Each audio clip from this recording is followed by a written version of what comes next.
Okay, we are done with preseason game number 2. And the Vikings are 2-0.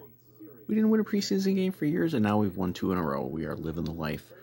27-12. We beat the Cleveland Browns in front of what looked like about 5 people at Cleveland Stadium.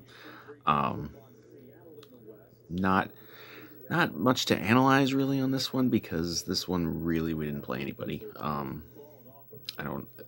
think maybe a couple starters played, or presumed starters. I know Ed Ingram played. I saw Dallas Turner was out there for a while, and so I think maybe a couple defensive guys, but for the most part, it was just the backup show. So we got to, they put Darnold on ice, so we put Nick Mullins in there, and he threw a touchdown pass to Tristan Jackson. Had a nice pass, like a back shoulder throw to Jalen Naylor.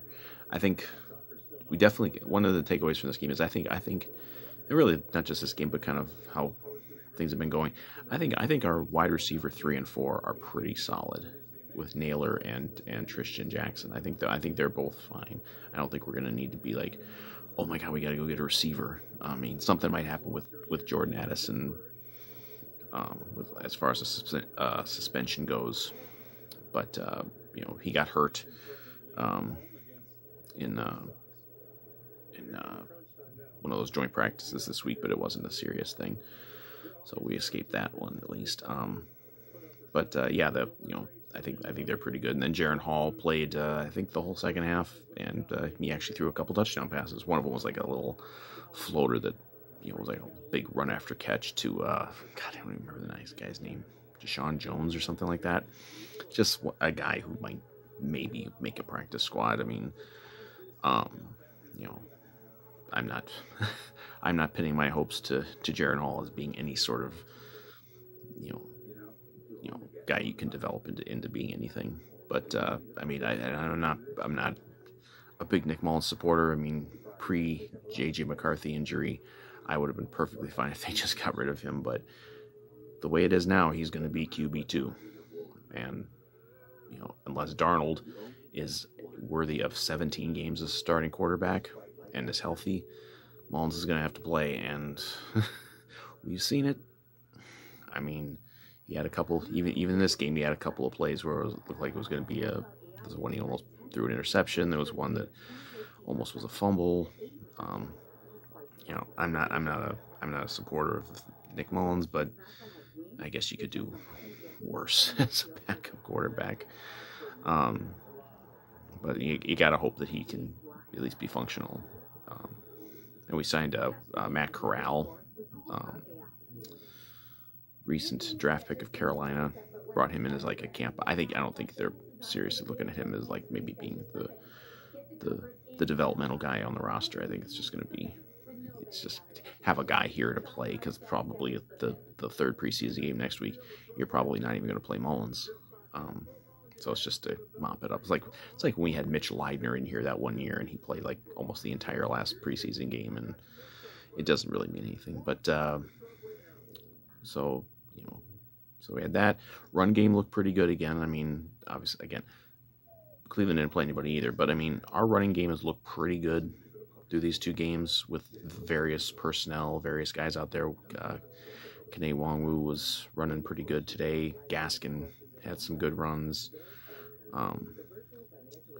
Last week Ty Chandler had some good runs, and we haven't even seen Aaron Jones yet. So I know KOC will be very excited if this run game can be very productive this year, which will help us to not have to rely on Sam Darnold or Nick Mullins.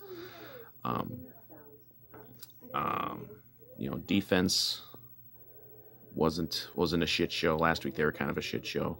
I mean, the big standout this week was Lewis Cine.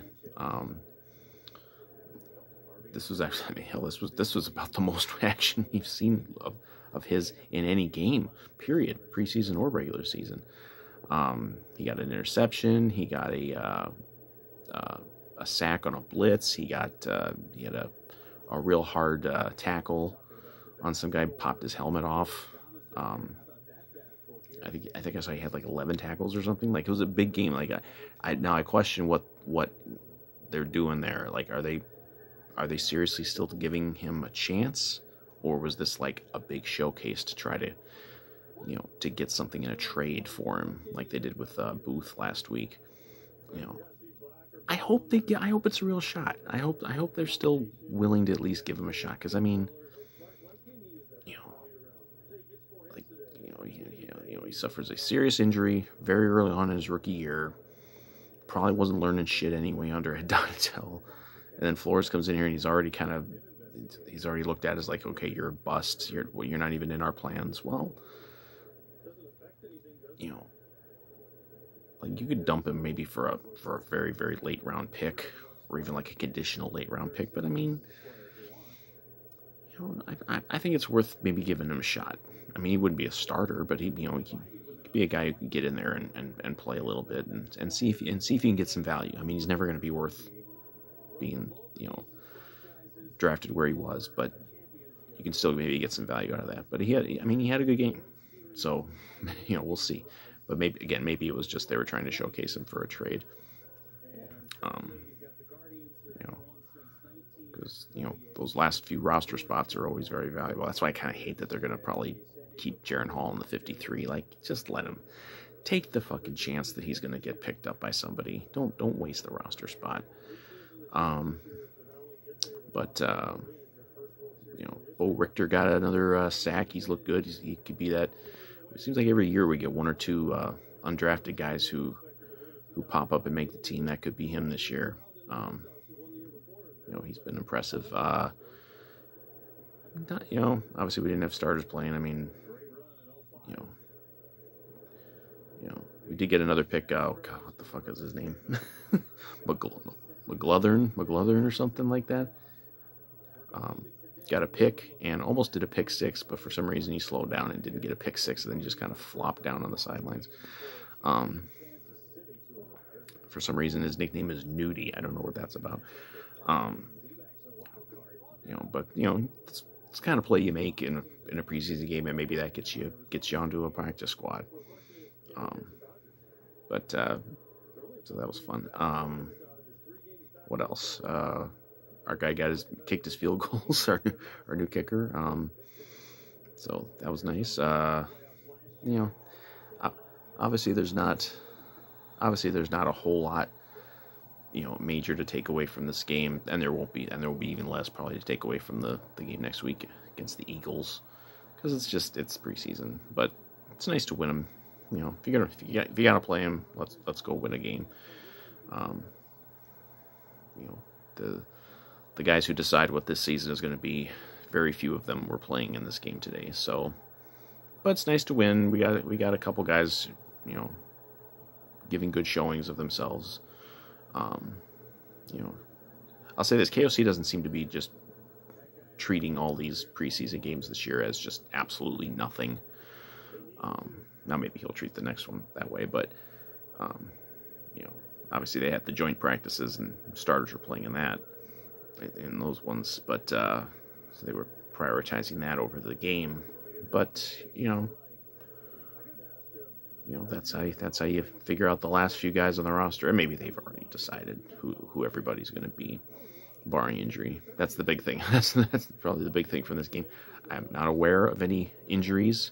Now, we didn't know about the McCarthy injury until like 2 days later, but there's no injuries that we know of, and frankly, nobody who could have gotten hurt in this game is valuable enough to worry about. I think mostly for this game, there's good takeaways. You didn't play anybody, you didn't play anybody impressive on their side. I think they sat everybody. The quarterbacks they had out there were the backups. But I think at least you can look at it that